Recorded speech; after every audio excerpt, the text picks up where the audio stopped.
ہم آپ کو دکھائیں گے کہ ہر محفل کی رونق بننے والی مٹھائی شادیوں میں اور دیگر تقریبات میں اگر مٹھائی نہ ہو تو ادھوری محفل ہوتی ہے۔ ہر شخص مٹھائی کے خوبصورت دانے دیکھ کر کھانے میں اچکاہٹ محسوس نہیں کرتا، چاہے وہ مریض ہی کیوں نہ ہو، مگر اس وقت اس کے ذہن میں یہ بات نہیں ہوتی کہ یہ مٹھائی کہاں سے لائی گئی اور یہاں پر یہ تیار ہوتی ہے وہ کارخانہ کسی نے نہیں دیکھا۔ تو پلیز جہاں سے بھی آپ مٹھائی خریدیں اس کارخانے کے بارے میں آپ کو معلومات ضرور ہونی چاہیے کہ وہاں پر صفائی کا انتظام کیسا ہے اور کیسے تیار ہوتی ہے۔ تو آئیں آج آپ کو گلپر بازار کا وزٹ کرواتے ہیں، جہاں پر AC چڑھوئی نے وزٹ کیا تو ہمیں بھی ان کے ساتھ جانے کا اتفاق ہوا۔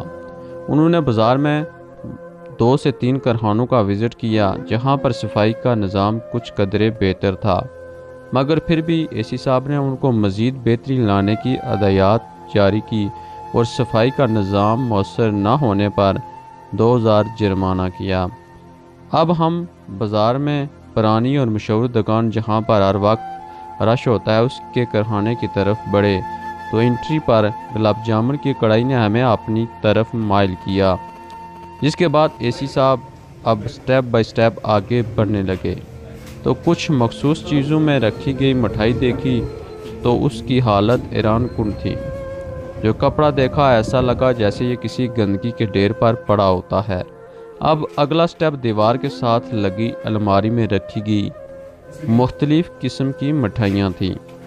AC صاحب نے ایک ٹرے دیکھا تو اس کے اوپر کچھ کالے کالے مختلف زراعت پڑے تھے۔ پھر اگلے ٹرے کی باری آئی تو اس میں اس سے زیادہ زراعت پائے گئے۔ اسی طرح وہاں پر پڑے ہر ٹرے میں وافر مقدار میں یہ کالے کالے زراعت تھے۔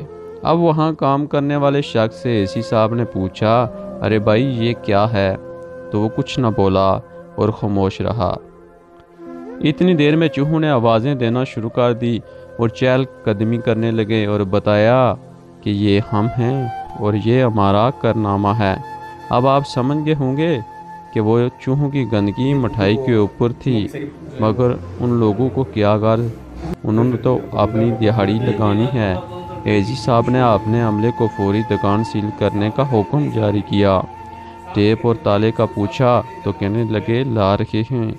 ایسے میں سفارشات کا بازار گرم ہو گیا اور مٹھائی کی دکان کا اصل مالک بھی سامنے آ گیا اور کہنے لگا، حضور ہم یہاں سے شفٹ ہو رہے ہیں، کیا کہیں شفٹ ہوں تو آپ لوگوں کی زندگیوں سے کھیلیں گے اور گندگی کھلائیں گے؟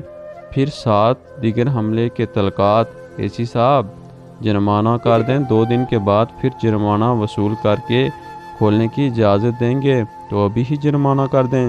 AC صاحب بھی بات مان گئے اور 5000 جرمانہ کرنے کا حکم جاری کیا اور AC صاحب باقی بازار کی طرف چل پڑے۔ نہ تو اس قصوروار کی دکان سیل کی گئی اور نہ وہ مال تلف کیا گیا جس میں چوہوں کی گندگی تھی، اور نہ آگے عملے نے 5000 جرمانہ کیا۔ ذرائع نے بتایا کہ صرف 1000 جرمانہ کیا گیا، جبکہ جن کی صفائی بھی بہتر تھی، ایسی گندگی بھی نہیں پائی گئی تو ان کو 2000 جرمانہ کیا گیا۔ ایک نہیں 2 قانون کی واضح مثال ہے۔ قصوروار کون ہے اس ساری کہانی میں آپ خود بتائیں۔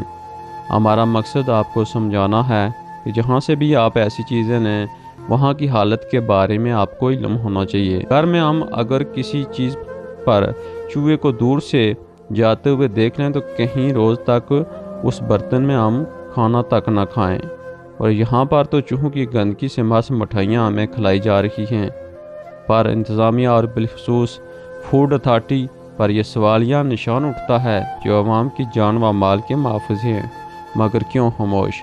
اگر آپ سمجھتے ہیں کہ ایسا نہیں ہونا چاہیے تو اس ویڈیو کو زیادہ سے زیادہ شیئر کریں تاکہ ہر شخص تک یہ ویڈیو پہنچ سکے۔